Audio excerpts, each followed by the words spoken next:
This is the Hiking Through Life podcast. We've all been gifted a journey called life. Let's see where the journey leads us today.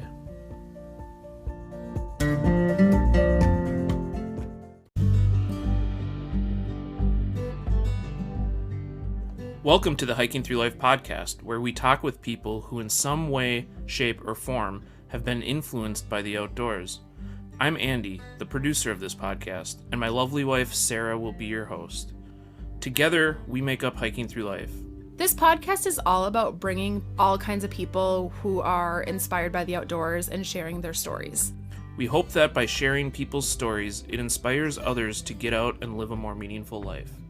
Tune in every week for new episodes, or better yet, subscribe to the Hiking Through Life podcast on your favorite podcast provider. If you enjoy this podcast, please share it with others.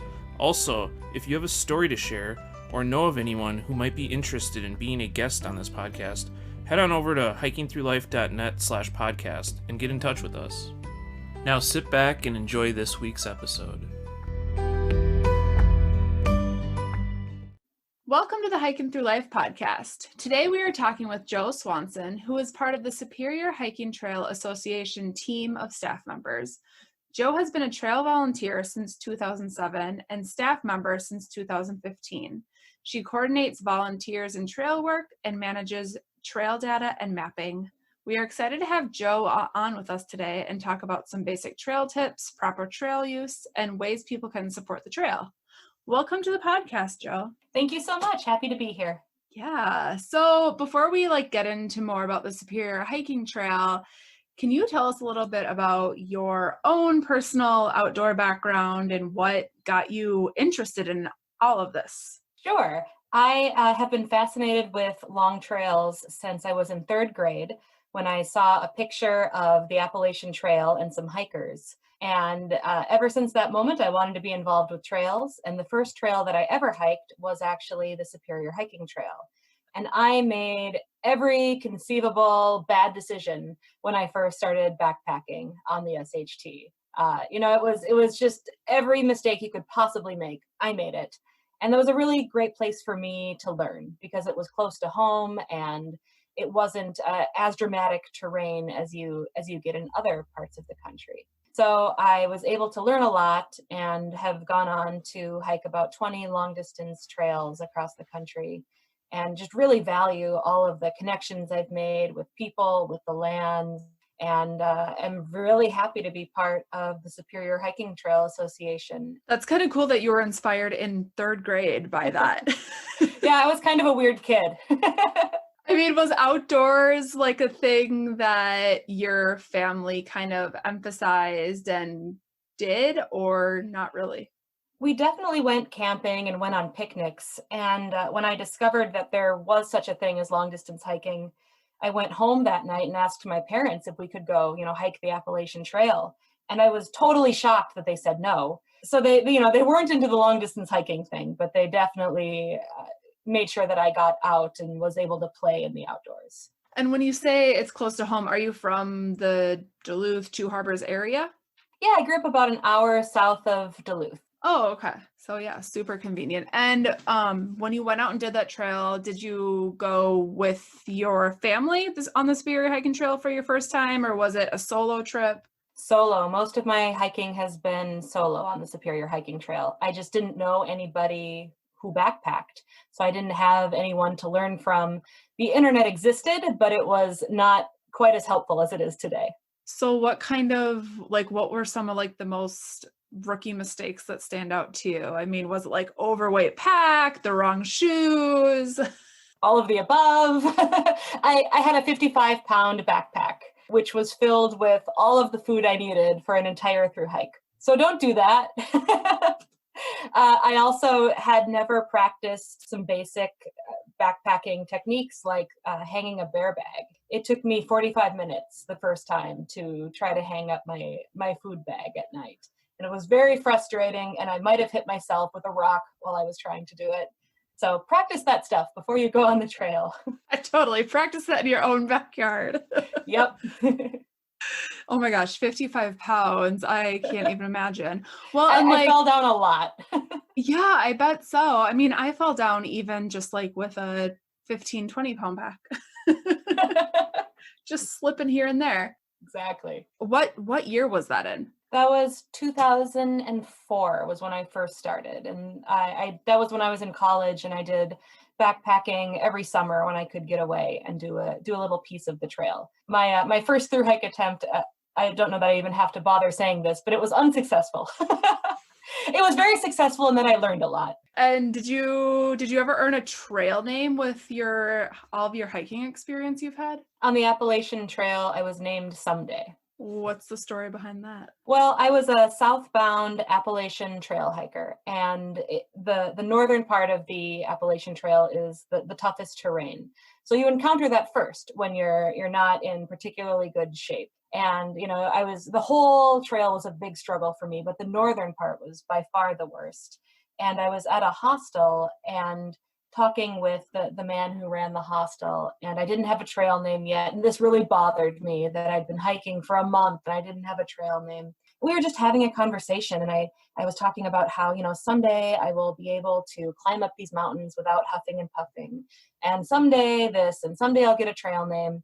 And he looked at me and he just said, well, I think you've already got yourself a trail name. So I became Someday. I still think I probably can't hike up mountains without huffing and puffing, but someday I'll get there. I like how you kind of like gave the name to yourself in a way. Yeah, without meaning to. Yeah. It was not my intention. Yeah, it's always fun to hear those stories of how people come about those and stumble upon them. But I think huffing and puffing, whatever, everybody, like, as long as you're getting out there, like, that's awesome that you just get out there and do it. And it's like a huge part of your life. Yeah, I think that's what I love about hiking and long distance hiking and backpacking is that you can do it at your own pace. So it doesn't really matter if you're going a mile an hour, that's just fine. As long as you set reasonable goals for whatever level you're at, there's an adventure out there that you can do. Oh, totally. And yeah, speaking of adventure, the Superior Hiking Trail, did it officially open up like for overnight camping again? It's complicated, but yes. However, there are a lot of regulations and recommendations that go along with that. Basically, our campsites are normally shared resources. So you get into a campsite and it has to be shared with you, whether there's, a Boy Scout group or, it just happens that it's full. There's always kind of room at the inn. And now with the recommendations, you have to be prepared to either hike on to the next site if a campsite is occupied or abort the mission and return from whence you came. So, it's not really feasible to do long distance hiking right now on the Superior Hiking Trail. You could do an overnight trip in certain areas, but honestly, it's so restricted that I would recommend that people just hang on. And I know we've all been asked to just wait and to not come out. And we're not saying you can't come out. Just you have to be prepared to bail. And so with that, you said like if there was already a group there, we're kind of expected to leave. And does the group size matter? Like even if there was like 3 or 4 people? The current regulation is saying single household use. So they don't want people from multiple households converging at a campsite. Okay. I mean, obviously there's these regulations, but have you been seeing a handful of people not respecting those regulations throughout this, or has it been pretty steadily respected? It's really hard to judge. I've effectively been in my house for the last couple of months. So I haven't been out to see too much. I know that we have locals out enjoying the trail, which is great. I'm sure that we have people who have been traveling up to enjoy the trail as well. Right. A whole mix of all of it. Yeah. Yeah, I know it's been hard to just like stay in place and hike in place. Like we want to get up there so bad. I know it. But at the same time, it's been like really fun for us to kind of be forced to explore areas that are close to home that we normally don't go to as often. That's really cool. And, honestly, up until this point, I mean, spring comes really late to the North Shore. So while the snow has now melted, it's been pretty cold. It's been kind of the last couple of days have been pretty rainy and miserable. And the wind today is just wild. I wouldn't even want to be out in a tent tonight because of the wind.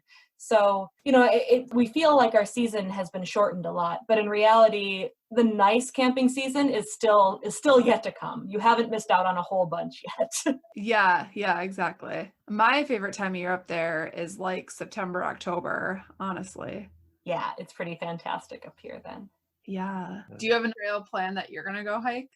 I actually had a leave of absence all scheduled this year to through hike the Arizona Trail. I planned for over a year to make sure I had all my professional ducks in a row so that I could leave for 2 months, because that's a long time to be out of the office. And I got 2 weeks on the trail before the coronavirus kind of exploded, and it became abundantly clear that I needed to get off the trail and hightail it home. So I'm still kind of just reeling from my lack of through hiking the Arizona Trail, but I got 2 weeks in, which is more vacation than probably most people are going to get this year. So I can't really complain. I'm safe. I'm home. So that was in March. Yes, I left March 1st. I flew to Tucson and I flew right back on March 17th. Oh, bummer. Yeah. I got 200 miles of the 800, so it wasn't, it was worth doing. It just wasn't what I had anticipated my spring would look like. Yeah, I was very grateful to be able to fly home safely and not be far away from home during that time. Things are still, in flux, but it felt particularly scary in early March when we knew so little and we had no idea what it was gonna look like. I don't know what the rest of the year holds for me. I have plans to hike the Snowbank Lake Trail later this spring in the Boundary Waters, but that's not a big one, but it'll be a couple days getaway. Yeah, just hike in place. That's all you can do. But I mean, we're so lucky with Minnesota. There are so many places that we can just stick around and discover. And like you said, it's your own backyard. Yeah. And good for you for exploring some places that you might not otherwise have gone during this time. I spent a couple weeks in quarantine at my parents' house, and they live an hour south of Duluth. And I was just looking at a map trying to find something interesting nearby that I hadn't already seen or hadn't done. And I ended up finding that there's like the 4th smallest state forest was really close to their house. It's called the Daughters of the American Revolution State Forest. And so I went there, and there's not really anything to do there. But I got to go see it and explore, and so that was my exploring in place. Yeah, it has been cool to like discover places that are close to home. We wrote a blog about it just to kind of like say, look at all these places you guys can go. Like there's close places to home. You don't need to get in a car and drive 4 hours up north, even though we all want to. Yeah, I mean, we love that people love the Superior Hiking Trail, but there are so many other opportunities out there. It's not just the Superior Hiking Trail. We have a unique, ecosystem, and we are unique, but there's a bunch of hiking trails in the Boundary Waters. There's the North Country Trail in Wisconsin has got some really nice chunks of trail. There's lots of miles of North Country Trail in Minnesota too, in the Itasca, Maplewood area. So I mean, there's a ton to explore that isn't the Superior Hiking Trail. So tell us a little bit about your specific job for the Superior Hiking Trail, working with the data and the mapping. What does that look like? Yeah, so my title is Trail Development Director, which is kind of a squishy title. It means that I do whatever needs to get done. I work a lot with volunteers. I work with data. I do all kinds of things. So one of the projects I've been working on in the last year is creating a database of all of our land ownership and the upcoming projects that we have. And so that way we'll be able to better track all of the land parcels that we have and our agreements that we have, be it easements or just land use agreements. And also working to create a new map set. We will be launching a new map set this year. And we recently launched a new data book. So we're really excited to have more data offerings for our trail users. I know that when I first started backpacking, I always carried the whole guidebook with me. It's a pretty chunky book. I mean, there's good information in there, and I would recommend getting a copy. Yeah, it's a heavy thing. Yeah, it's not light.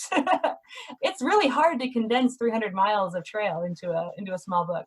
So our new data book is a lightweight offering that I think will appeal to both runners and long distance hikers. Yeah, we just got the copy that you sent us in the mail today, actually, for our giveaway, and we started paging through it. And yeah, it's definitely all a data book. I'm not a huge data person, but Andy definitely is. So when I saw it, I was like, it's just all numbers. This overwhelms me. It's a lot of numbers. Yeah, and actually, I thru hiked the trail this past September. I carried the guidebook with me, but I ditched it. I sent it back home after the first week. But yeah, having something like the slim data book would have been very helpful. It's belated, but we have it now. Yes. So was creating that book, were you a huge part of that? Yeah, it was on I have a dream project list in the office, things that I really want us to achieve, and some are kind of out there and crazy, and then some are achievable, like the data book. So I worked with some colleagues. My colleague Jaron was hugely helpful, and Denny, our executive director, read through it and made sure that things made sense to him, and we had lots of eyes on it, which you need to do whenever you're putting out data like that. So would you recommend this data book to just like a day hiker, or is it more recommended to a thru hiker or just kind of anyone who's interested in the data? It really depends on the person. So like you, not everybody is a data geek.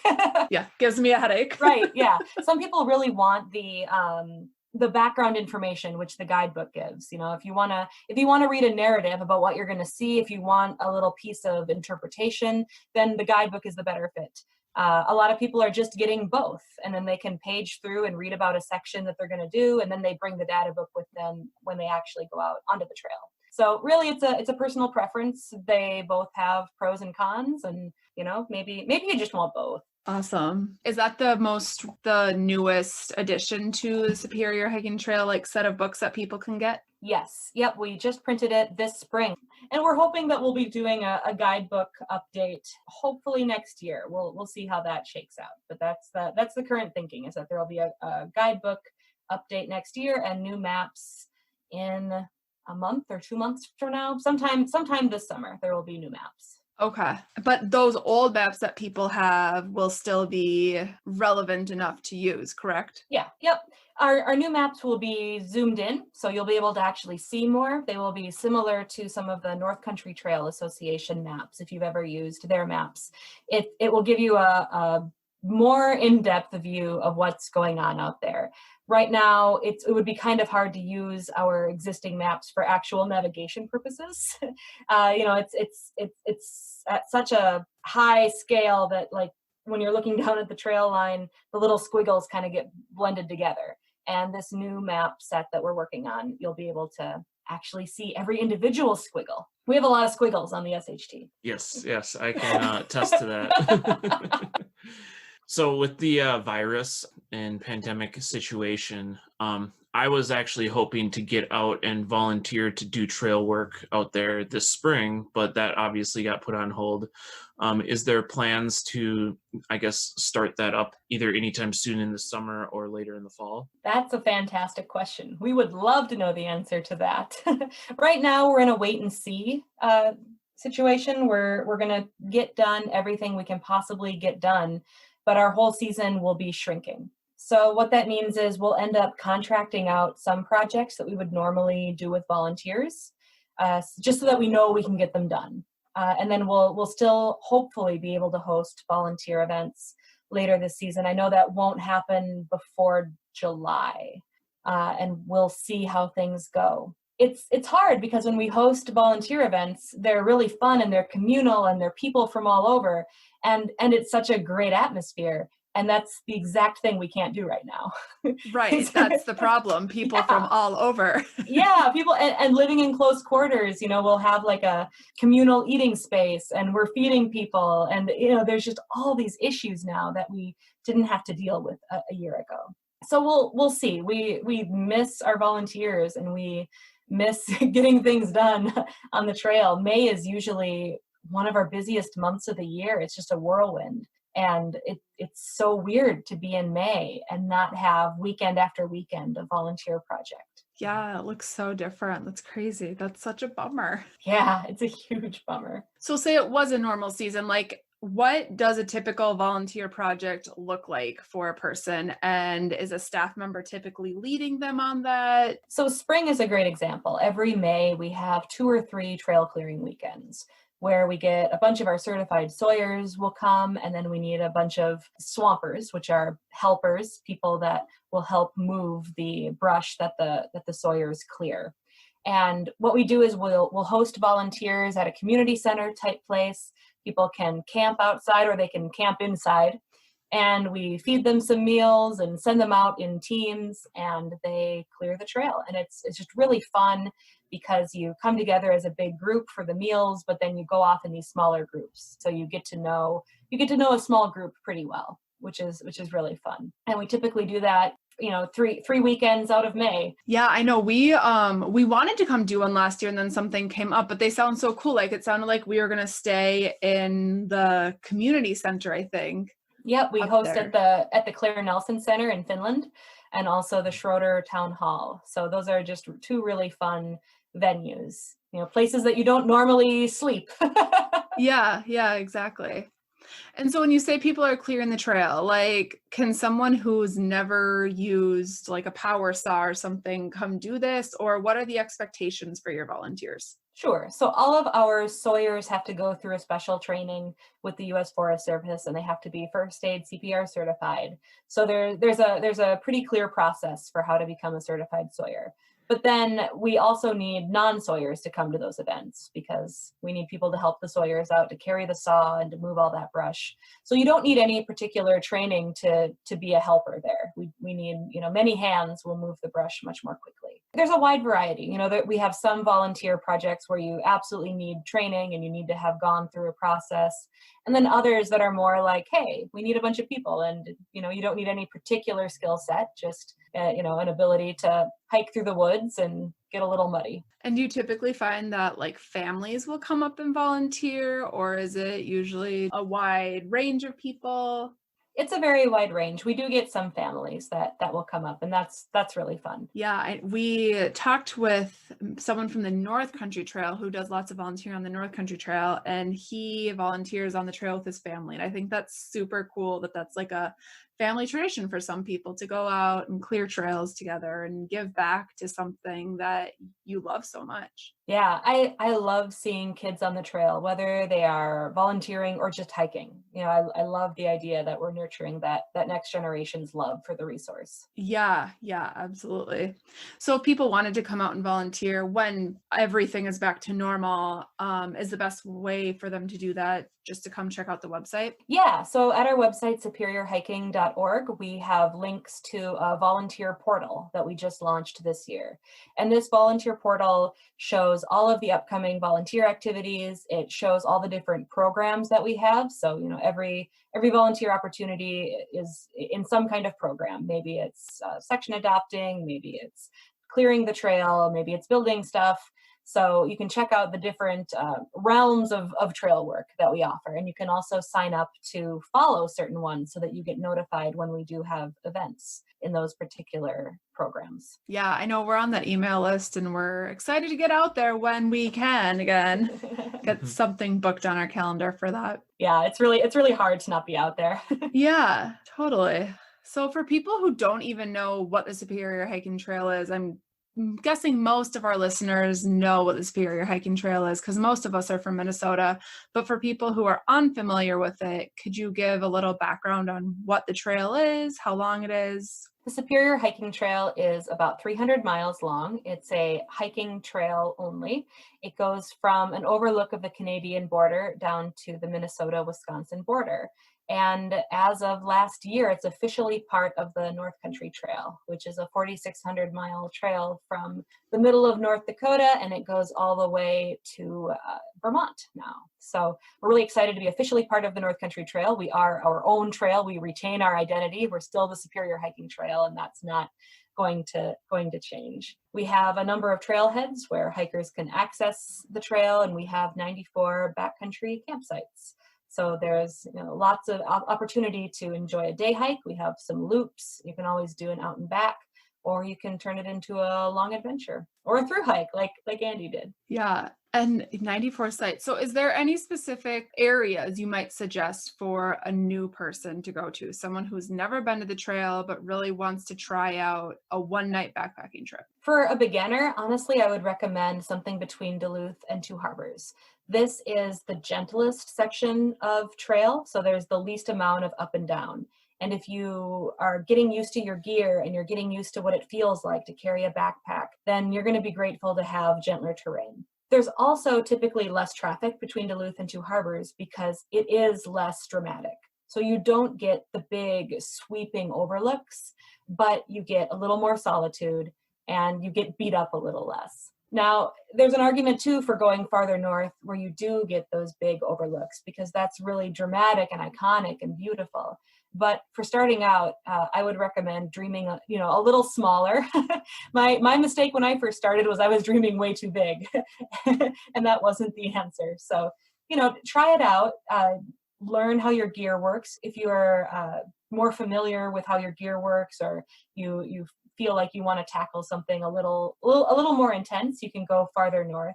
But I would say for a beginner, stick south of Grand Marais, just due to remoteness. North of Grand Marais, it gets pretty darn remote pretty quickly. Yeah, it is up there. Yeah, I think staying in those areas that you mentioned is definitely good tips. We took some people for their first backpacking trip last summer on the Superior Hiking Trail, but we were on like the Lutsen, Oberg Mountain area, where there's a lot of ups and downs. And while it was their first time backpacking, we took our time and they did have a great time. But they were also with us who are experienced backpackers and kind of knew advice to give them and could like cheer them on and give them motivation. I needed you guys in 2004 when I didn't know what I was doing.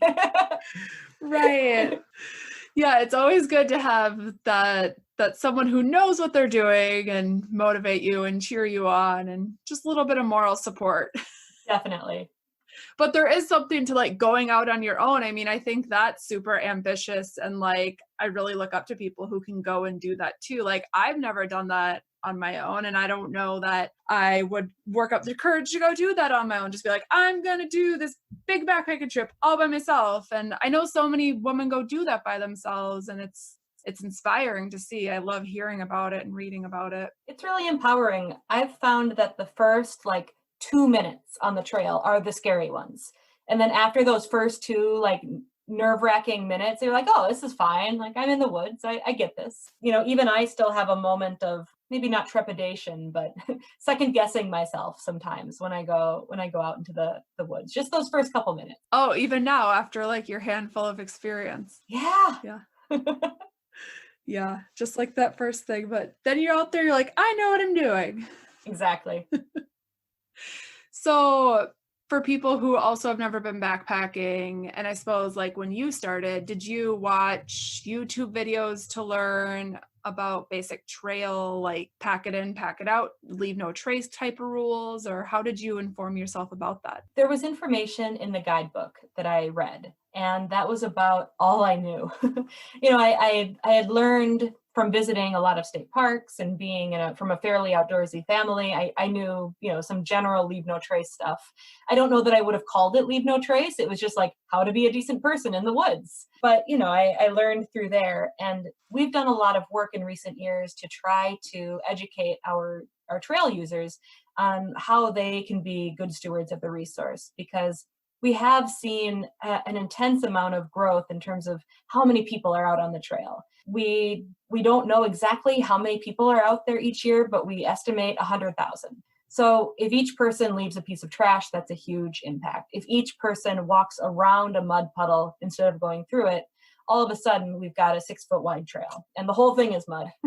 So, we're really working on trying to get that messaging out there, let people know how they can take care of the Superior Hiking Trail so that it continues to be this awesome resource for people to adventure on. Yeah, I mean, that's so huge because, whenever we see trash, like we'll pick it up on the trail too, and I think sometimes people don't even realize like the impact that they are making on this trail. And like, 100,000 people are using this trail per year. That's huge. Yeah, if each person visiting the trail took just like 10 minutes to do a tiny bit of research about the Superior Hiking Trail rules and some general leave no trace principles, then the trail would be, in really good shape. Yeah, absolutely. So how about the volunteers? Like, do you guys ever go out on like big trash cleanups, or do you find that that's not necessary since people just kind of pick it up throughout their use? It hasn't really been necessary. We do have adopters for each section of trail, and they will go out there a couple times a year, and they do a number of tasks, and packing out garbage is one of those things.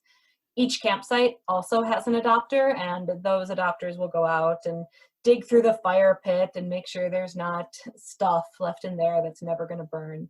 And they'll pack out all of that garbage too. But we don't have very many instances of people leaving a lot of trash out there.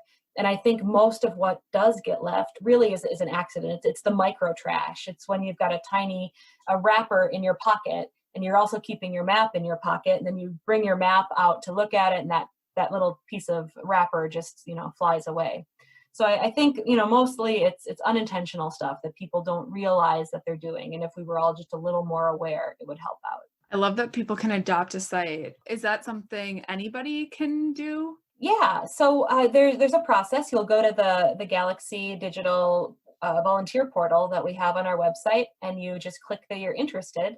And then when a campsite opens up, we'll say, hey, this campsite opened up and this one opened up. Are you interested in one of them? And we've got a little training video, and then you can go out and take care of your site. Cool. We should do that. Yeah, we should adopt the Andes Creek site. You might have to fight our current adopters for that one. They've had it a long time. Yeah, and it's not really hammock suitable, so I don't know if I could stay there. It's kind of a long drive. Yeah. It's for people who don't know, that's the northernmost campsite on the Superior Hiking Trail. It's legitimately in the middle of nowhere. Like, there's no good way to get there. Yeah. For people that may not be able to either physically get out on the trail or are unable to, there's ways to also help out and support the trail, correct? Yeah, absolutely. We rely on donations from users to keep the Superior Hiking Trail going. So you can visit our website at superiorhiking.org to learn how to donate, become a member. We can do a monthly recurring donation or one time, whatever works for you. But it takes an enormous amount of resources to keep the Superior Hiking Trail moving along. And so we deeply appreciate all the support we can get. Awesome. Yeah. And if you're an avid user of it, like we are, like becoming a member is so important too. The popularity of the trail has grown a ton over the years. Is there like a lot of talk about through hiking, like more people coming to through hike the trail in the next few years? Do they project that that's going to be happening? We don't know. I feel like we've kind of hit a plateau. There's a lot of people coming. I can't really tell that it's growing. We have a lot. But we're lucky in that we have a long season. With some of these really long distance trails, there's a very narrow window when you can start a through hike. And, you can start a through hike on the SHT anytime from, responsibly, you could start in early June. And if you really like cold weather, you could start, the last week of September and make it. So I think the impact that long distance hiking has on the Superior Hiking Trail is a lot less than you see on the Appalachian Trail, not just because of numbers, but because of that big window that we have.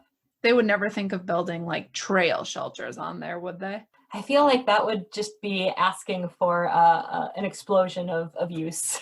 Yeah, I was kind of curious about that now that with the North Country Trail and that Arrowhead reroute, and now the Superior Hiking Trail officially being part of the North Country Trail, if that would have any impact on the possibility of shelters or increased use because of maybe through hikers on the North Country Trail.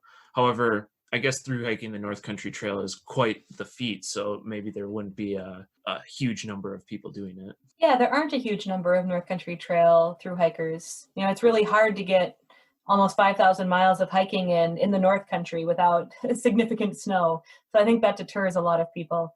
But a lot of people section hike the North Country Trail. So I know that we're getting people who hike the Superior Hiking Trail because they're trying to do the whole North Country Trail in pieces. But, it hasn't been a huge number, I don't think. So it hasn't been a big concern or anything. We obviously welcome those people. The shelter question is a tricky one because it seems like the trails which have shelters also tend to suffer from overuse. So some trails on the East Coast, for example, have purposefully decided they're not going to do shelters because they don't want to be that. They don't want the same level of use that you see in the Southern Appalachians. And, I'm sure that's where we would fall at. We have so many projects on our to-do list just to kind of retrofit the trail so that it's not as muddy. A lot of our trail was built before modern trail building standards were known or applied. And so we have more than a decade of work ahead of us just to combat some of those unsustainable locations. So it's a hard sell to try to want to build a network of trail shelters. Right. And like you said, it would just increase the popularity and the interest in it because it's convenient. I just feel like more and more people over the past 2 years have talked about the Superior Hiking Trail. Yeah. And even from when I started hiking it in 2015, I've noticed a huge difference in usage between then and now. And I feel like when we go up there, we meet people from out of state who are like, I flew in to hike the whole trail. And that's super cool that people are discovering this and seeking it out. Yeah. And, we live in a part of the country that so often gets flown over and people just assume that we don't have any topography here. We have nothing interesting. And I have to smile because sometimes we get hikers who come in from mountainous states and they assume that they're going to hike the whole trail in, 5-6 days. It'll be no problem for them. And they last about 2 days. I see this, there's usually one of these a year. Someone will come in and they just have totally underestimated. They come from a place where trails were built to be a little more sustainable and have grades that are sustainable, whereas we so often go straight up the hill, which is not sustainable, and we'd like to reroute in those instances. But for right now, we go straight up those hills, and our switchbacks are not the most comfortable when they exist. They're still probably too steep. Yeah. So a lot of people get a reality check when they come to the Superior Hiking Trail, and they realize that, the Midwest is not exactly flat everywhere. Yeah, it is a deceiving trail, I think, because you don't think of Minnesota having mountains, and we don't have true mountains, I guess, but there is, like I said at the beginning of the podcast, a lot of ups and downs on the trail. Yeah, absolutely. Do you have a most challenging part of the trail? I always think that the section around Crosby Manitou State Park is the toughest. Going northbound from Crosby Manitou to the Caribou River wayside. There's this uphill in that section that always just makes me lean on my hiking poles and heave for air. Yeah, I think I would have to agree with that. I went southbound on my through hike, but I would agree that Crosby Manitou is probably the most difficult, I thought. I'm so impressed with all the trail runners because, as you know, we've got a number of races on the Superior Hiking Trail, and the runners will be running through areas like Crosby Manitou in the dark. And I can barely stay upright and avoid all the rocks and roots during the day. I'm just endlessly impressed that people can not only run 100 miles, but do it through terrain like that and do it in the dark. I mean, I'm blown away. They're amazing. Yeah, that's incredible. Through the roots and the rocks and the dirt. Yeah, I can't even do that during the day. Trail running during the day is a huge challenge for me. When I rarely try it in my hiking boots once in a while. What are some ways that trail users can use the trail properly and respect the trail for everybody to enjoy it? We've got a list of rules on our website, superiorhiking.org. We also have them posted at all the trailheads, so you can check those rules out before you even set foot on the trail. Some examples are keeping your dog on a leash. We love dogs, but we also have to make sure that we're respecting the environment, which means all of the wildlife that live in in and along the Superior Hiking Trail area. And we also need to respect the other people who are hiking. Not everybody has a good relationship with dogs, and shouting that your dog is friendly doesn't necessarily cut it. We need to make sure that those dogs remain on a leash. So that's a big thing. Also, you can pack out your dog's waste. We often will see, especially in more populated areas, we'll see that people leave little dog baggies of poo laying around, and that's not cool. Nobody wants to see that. So pack out your garbage and pack out your pet's waste too. We also, under normal circumstances, ask that everyone share the Superior Hiking Trail campsite. It's not first come, first served under normal circumstances. You have to kind of move over and make sure everyone's got space. People may not be able to hike onto the next campsite. We have long stretches in between some of our campsites. So at times, campsites get crowded. And if you don't want to deal with that, then you can hike some of the less populated sections, or you can hike during the week, or, maybe branch out and explore other trails that don't get quite as much traffic. Yeah, and along with the campsites too, along the Superior Hiking Trail, you're not allowed to disperse camp, right? You have to camp Correct. at the designated sites. Yep, we have those 94 campsites because our trail has a ton of private land along it. So some long distance trails are entirely on public land, and on those trails you can often disperse camp. Just pull over and camp wherever you want. But here, out of respect for our private landowners, and also just to minimize the impact that our trail users have, we require that users stay at our 94 campsites.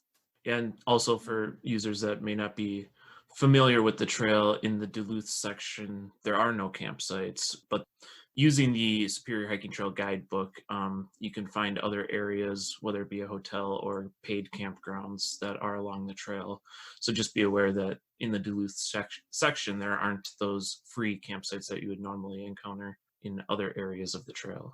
Correct. And our new map revision will show where those paid camping options are. We have a couple options on our current maps, but the new ones will have more and better information on where those paid camping opportunities are. Yeah, and the other thing is there's a lot of state parks that the trail runs through. Do you know how many state parks that the trail passes through? I believe it's 8. I should really know that. Pop quiz. I have to know because it's going to drive me crazy. So Magny in the north, Cascade, Temperance, Crosby Manitou, Tetagooch, Split Rock, Gooseberry, Jaycook. It'll be really embarrassing if I miss one. I believe it's 8. I think so. Yeah, 8. And then a number of other types of public lands. We've got county lands, we've got U.S. Forest Service. So there's quite a number of different land managing agencies that we work with. One other note on camping is that we do go through a number of state parks that have paid camping options, but it can be really hard to get a reservation. So, you have to plan ahead. If you want to stay at a state park, make sure you're making a reservation well in advance and that you know when you're going to get there. Yeah, very good point. And for people that are maybe just starting out, that could be an option too. If you're not sure exactly how comfortable you might be out at one of the Superior Hiking Trail campsites, you can always go to one of those state park developed campsites and have a little bit more comfortable stay, and then go out and explore the trail from there. Yeah, a lot of state parks will have backpack in campsites too, so you'd be guaranteed a site that's just yours, which is, probably a really nice thing for someone who's just learning and may not want to share. So there are lots of state park options. Yeah, and if you like the amenities of a bathroom and a shower, you'll have that at a state park. Yeah, that was one of my things at the during my through hike was the nice shower at Judge C.R. Magny State Park. How many showers did you get throughout your through hike? I actually only did 2. One in Duluth and then one way up north. But I did take a dip in the river a couple times, a couple different river washes. Or rinses, I should say. No. Yeah. But it was September, so it was pretty cold. Ooh, yeah. I don't know that I'd want to rinse off in September. You said you did the you attempted your through hike of it in the summer? Yes. Yeah. Peak bug season, peak tick season. Yeah, it was really special. I think I had about 70 mosquito bites at one point because I didn't know. I mean, I had some bug spray, but it wasn't efficient. And now I have a bug suit that I'll wear when it's peak mosquito season. And it's like those head nets, that you can get that'll cover your Yeah. face, but it's the whole body suit. Like it's got a jacket and it's got pants. So I look really cool during bug season now. I'm pretty hip. You must have a blood type that bugs love for you to Oh have to wear man, that. yeah, I'm a feast for bugs. Yeah, because I mean, we typically just spray our clothes with permethrin and we're pretty good to go. Permethrin is awesome. Yeah, especially for repelling the ticks. Yeah. Yeah, still supplement a little bit on the bear skin with bug spray. So when you did successfully do the trail, how long did it take you? About 3 weeks of hiking. Yeah, I've never been a super fast hiker, and I really like it that way. I haven't yet decided if I actually like backpacking or if I just like camping in interesting places and reading a book and lounging around. I might just like the lounging around part the best. So I always want to end my day, in the early afternoon, so I have plenty of time to read and lounge around and do nothing. Oh my gosh, yeah, totally. That's like the huge reward. But 3 weeks, I mean, that still means you were doing like 15 to 20-mile days. Well, but it was shorter back then. So back when I was doing the majority of my hiking, the section between Duluth and Two Harbors didn't exist. And the trail through Duluth was kind of this separate thing. It was still under construction, it wasn't connected, and the trail down to the border definitely didn't exist. So when I first took off hiking, it was actually from the Fors Road trailhead, kind of near Betty's Pies, because that was the old southern terminus. That was in 2004? Yes. Yep. I didn't realize that was like that recent of an addition to the trail. Yeah, it happened fast. I mean, we got a lot built in a very short period. Yeah, it was exciting to, I guess, do the newly built part 2 from the Wisconsin border to Jay Cook and experience that. And I didn't stay at the campsite that is on that southern end by the border. But there is that one campsite for people that are just starting out down there or ending down there. Luckily, Sarah picked me up that day, so I didn't have to stay. And even though we'd only had 2 showers in all that time, Yeah. we still came to get him. I still did. That's dedication right there.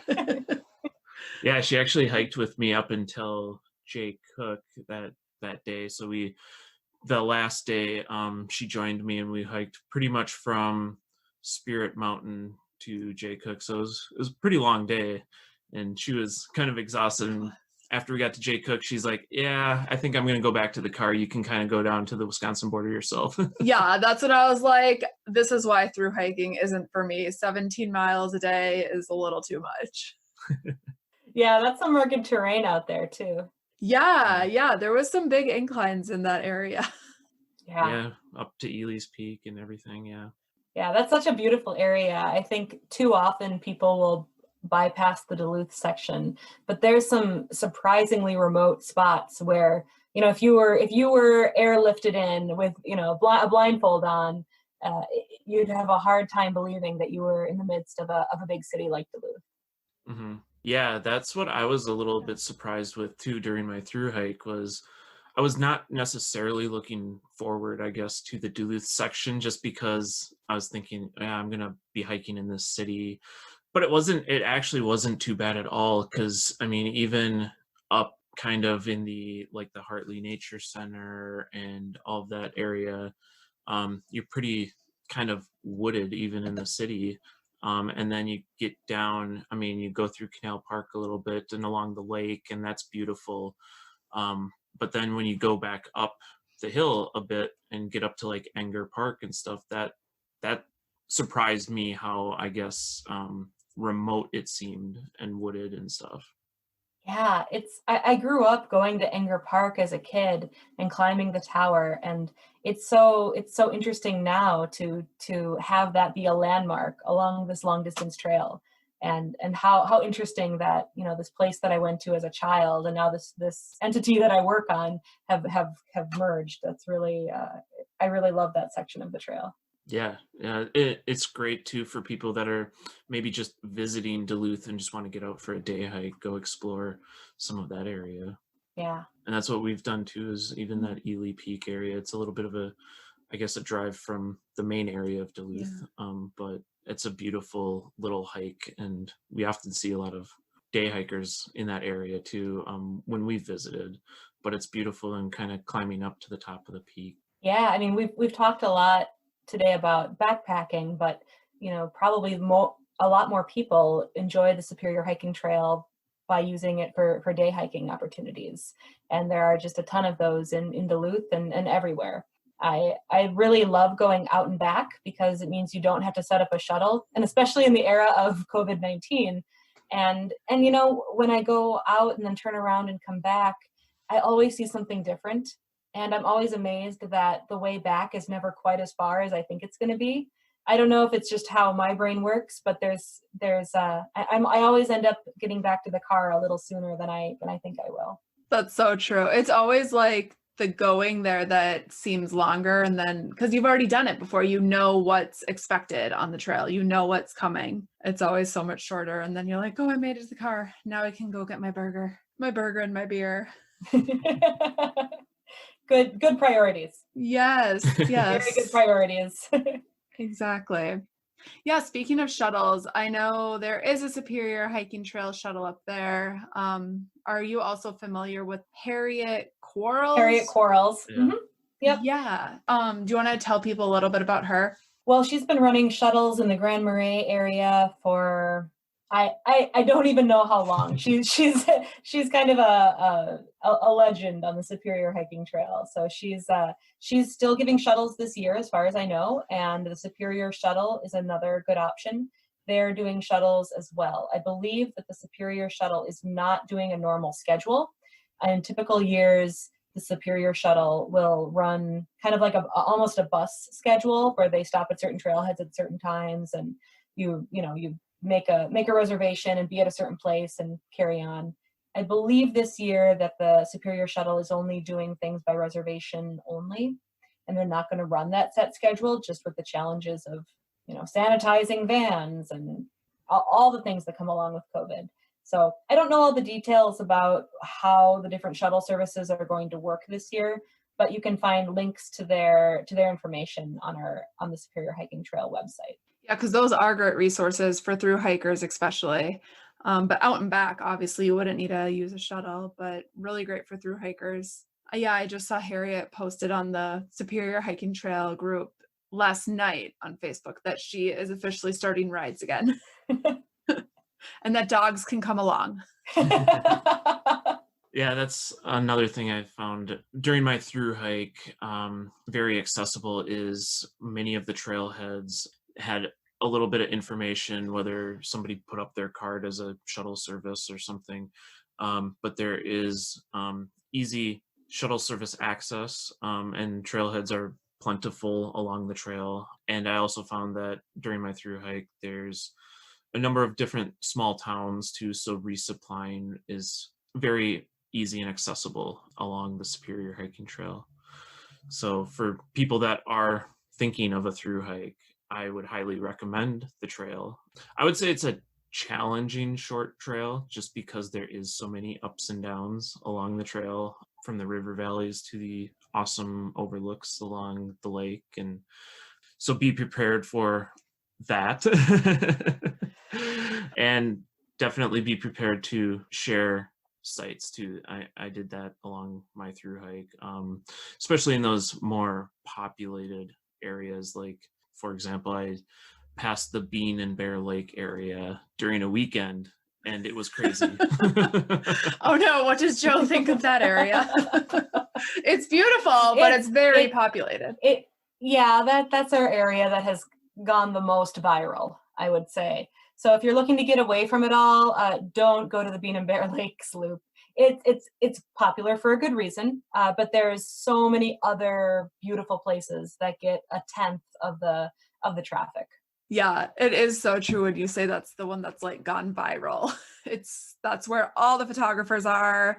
That's where all the day hikers are. It's super trafficked and like it's totally worth going to. It's gorgeous, but absolutely if you're going for your solitude, not a place to go. Right. Especially not on a weekend. I mean, if you can go there in the middle of the week, get an early start in the day, it's not going to be as busy. If you do go out there, you'll see a number of projects we've been working on. We just completed a new stairway out there and some interesting rock structures we've been working on. So we are working on combating the mud in that area. We know we have some mud issues. Yeah, there's quite a bit of mud when I went through, but you kind of get that with a heavily trafficked area. So speaking of mud, it is kind of later spring, I guess. Is there any tips that you have for trail users during the springtime when the snow melts and the trail is soft and mucky? Yeah, if you can avoid hiking when the trail is really fragile, that's going to do so much good for the SHT. The city of Duluth closes all of their natural surface hiking trails during that spring thaw period when the trail is at its most vulnerable.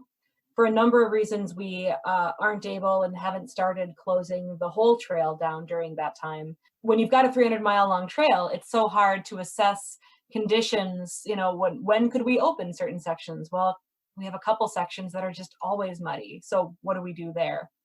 But if you can just avoid early season, and this is going to sound strange, but you need to really check the weather for where you're planning to go. Just because it's springtime where you live doesn't mean that it's springtime where you want to go hike. And we get a lot of people who will come up to the North Shore expecting that it's going to be a really great time to go hiking, and we still have 6 inches of snow, or the trail's a complete, mud wallow. And what you can do is you can check our website. We have a conditions page on our website. So just go to shta.org and click on trail conditions. And we try to keep that updated as often as possible with the most up-to-date information that we've got. We'll tell you, if it's muddy and we're asking you not to go out at this time to help keep the trail in good condition, we'll say it. And if there are certain areas that should be avoided if possible, we'll make sure that we mention those too. It's always good to check the trail conditions page before you head out, because we have a number of places where we used to have bridges that are now just water crossings. So you'll hop across on rocks or maybe get your feet wet, but your feet are probably going to be wet anyway, let's be honest. So, check out that trail conditions page so you know what to expect before you head out there. Yeah, and on top of that, I know the Facebook group Superior Hiking Trail has a lot of people will post like, I don't see any up-to-date conditions on this specific area. Does anybody know about this area? Yeah, if you can crowdsource that information, that's awesome. The community of hikers. Yeah. Yeah, I actually kind of wish I would have looked at that page before my through hike, because I did have to wade through the Split Rock River where the bridge is out up there, which... You survived it. Yes. So people out there, be careful, because it is pretty swift and deep in parts. So I had my trekking pole, so I was able to kind of feel in front of me. But if you do have to wade across some water, be careful. It's an adventure. It is. But yes, be careful. I got a question actually about where the trail is rerouted by Blueberry Hill Road. Is that going to be permanent there, or is there plans to reroute it and build trail somewhere? We are working on getting our permissions in place so that we can build a reroute. We have the reroute flagged and GPSed and ready to go. We just need to get final permission from the land managing agencies, and then we can make sure we've got funding lined up, and we'll hire a contractor to build it. So it's hard to know how long that permission process takes. It can be anywhere between like a year to multiple years, just depending on which agencies are involved and what they need from us and how quickly we can get them the information. So it's a long saga, the gooseberry reroute, but it is still in the works. It is still coming to a trail near you at some point. We've learned to not promise actual dates anymore, because we initially had planned to open it years ago, And then there were issues with that route. And so we've learned the hard way not to say when it's going to open until we're like, 2 weeks out. Yeah. I mean, yeah, there's a lot that goes into it. So yeah, but people are like, we want to use this part of the trail now. Yeah. I wanted to ask you about your art maps. Your profile said you make art maps. What is that? I took a class at the Grand Marais Art Colony about creative map making. So what it is it's basically any art form if you're telling a story about place. So it might be drawing with colored pencils, all the places you've been in the last 24 hours, which, well, I guess right now that wouldn't be very interesting. You're home. Yeah. This room. My yay. kitchen. But I suppose you could do that. You could draw out the house plan and and draw that out. Or it's using watercolor to make a map and draw it out. They aren't maps that you would use for navigation, but they tell a story of a place. So you make them just based on places you go on the trail? Yeah, places I go on the trail or elsewhere or anything, childhood places, the way that I remember certain places that maybe don't exist anymore, or maybe childhood memory is faulty. So yeah, it's a lot of maps that you'll see in books are actually art maps.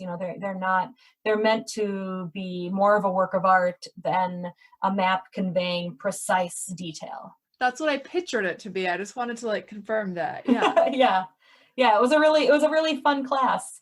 They offer it every year, except of course this year it's not going to be offered. You said you took that where? At the Grand Marais Art Colony. Yeah, so the Grand Marais has got so much interesting stuff going on always, and the Art Colony is one of my favorite places in Grand Marais. They offer crazy variety of different art classes and open to people of all skill levels. Like I'm not an artist. I just like to dabble with stuff.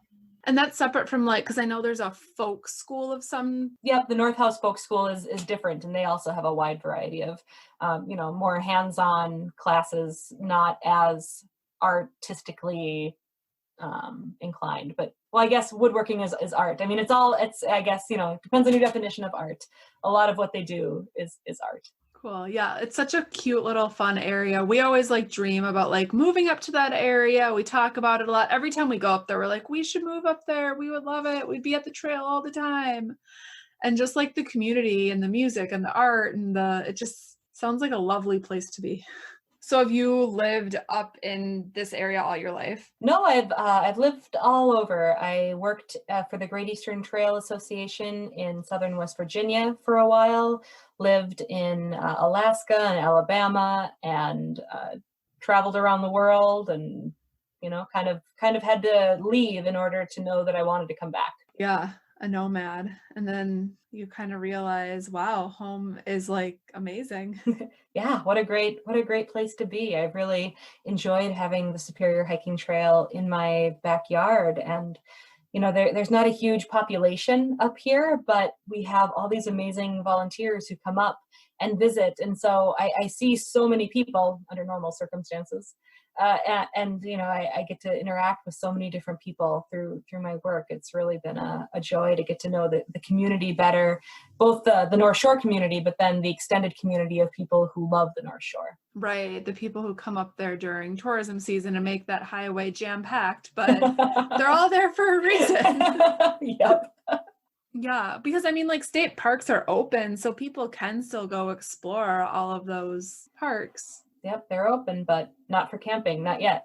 But for backcountry camping. Right, correct. Yes. Yeah. Yeah, it'll be interesting to see what they decide about the front country campsites. Mm-hmm. And I know a lot of festivals are canceled. The Two Harbors Heritage Days is canceled.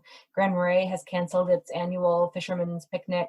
So all of these events that we're used to on the North Shore, the weekends where traffic does get backed up for miles, those events aren't happening. So what will that do to tourism on the North Shore? And I have no idea. Yeah, I can't imagine what that's going to do to Grand Marais either. I mean, Grand Marais is a tourist town, essentially. Yeah. And then they recently had a fire in their downtown area. And so 3 businesses, I think, burned. So, I mean, what a rough year for Grand Marais. Yeah.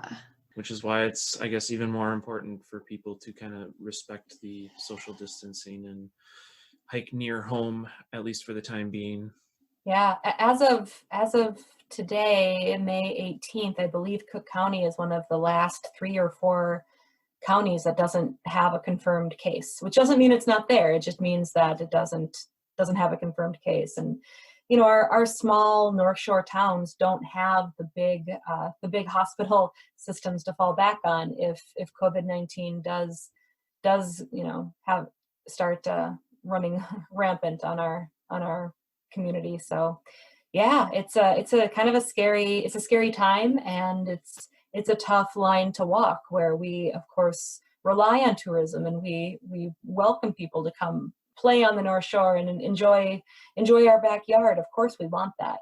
And at the same time, there's this concern with, well, the more tourism, the more chances that will spread COVID-19. So I don't know how to walk that line perfectly. And luckily I don't have to be the one to make those decisions. Yeah. Such a questionable line that people are trying to navigate. Yeah. Well, awesome. Thank you. We've really appreciated chatting with you. Yeah, thank you. Yay. Yeah, and thank you for the data book as well. Yeah, no problem. Well, thank you. We appreciate getting the word out, and it was fun.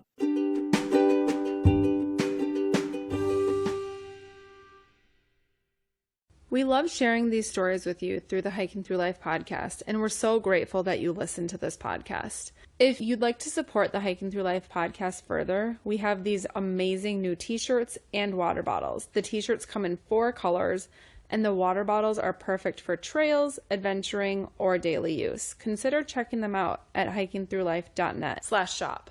Use the code podcast and receive 10% off your first order.